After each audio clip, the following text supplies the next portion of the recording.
shopping centre, was there a fight before police arrived? No, I don't believe so. I believe the intelligence was. We have really good relationships with security on the ground at many of these shopping centres, and they became aware of it.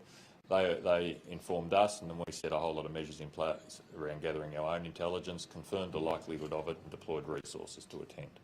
Do you believe that some of these kids would have been involved in the rampage at St Kilda at Christmas time? I'm not aware of that, no. Were any of the kids involved out on bail? I'm told no.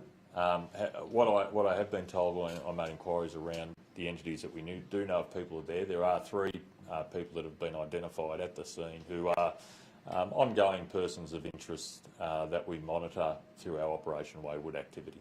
Are either of the groups involved, do they associate with any names which have been reported in the past? No, I don't believe so. And can you just confirm how many arrests have been made? At the moment, none. And so these 3 people, are these people who have spent time in jail? I'm not aware of the details around that. We have, just to get back to your question around the arrests, we have made some visits and we'll make some further visits today to some people we want to speak to. So you expect arrests today? Look, as I said, I've got a lot of confidence in the investigators that if the evidence is confirmed that we have an arrest power and that we've identified specific offences, that we'll move into arrest phase relatively quickly. What are some of those offences that you're looking at? Look, from I guess the vision that I've seen and what I've been briefed about, it could be anything from an affray through to criminal damage through to riotous behaviour would be the sort of type of offences we'd be considering. And do you have an age range of how old these people were? As young as? I don't have as young as, but I'm told sort of late teenage years. Tim, there was obviously a lot of police there last night. What would you say to members of the community who question why none of the people involved were arrested last night when this incident was going on? Yeah, so it's a good question. So we have an approach, I guess, or a standing plan where our number one priority is to make a community and to make residents as safe as quickly as possible. So, as happens in any sort of tactical environment, you develop short-term, mid-term, long-term objectives. Our short-term objective was to monitor the behaviour of that group, if there isn't an escalation in violence, and that the residents are kept as safely as possible. I think we're really successful in those short-term objectives. Our medium-term objectives then start to morph into an investigation and arrest phase.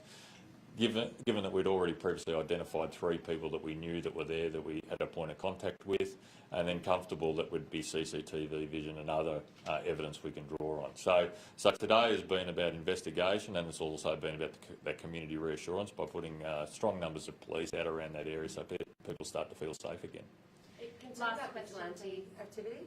Sorry, what was that? Concerned about vigilante activity. There were a couple of residents there saying that they were locked and loaded, that actually purchased firearms in the last year. Well, that would concern me, absolutely. So if we start talking about an escalation of retaliation behaviour, that would concern us. If specific residents have concerns about their safety, then I'd hope they feel comfortable enough to go to their local police station and talk that through with their officer in charge. And if there's specific issues that we can shine a light on or have a stronger focus on around ensuring their safety, one of our objectives is to make people feel as safe as possible. So I'm pretty confident we'd be happy to have those discussions about how we can make people feel safer without escalating to vigilante or firearm response. Is VicPol aware of vigilante activity in the area and the fact that residents do say that they are arming themselves? No, I'm not aware of that.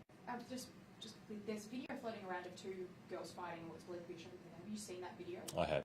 Is that from the start of the night? I'm told that is connected to last night's activities. Now, again, we're trying to work through. It's a pretty, it's a scratchy video one, so it's hard to identify the geographical location. It appears dark, so it probably appears to me it's later in the night. But we're trying to work out how that fits into last night's scenario. Thank you. Thanks, Jason.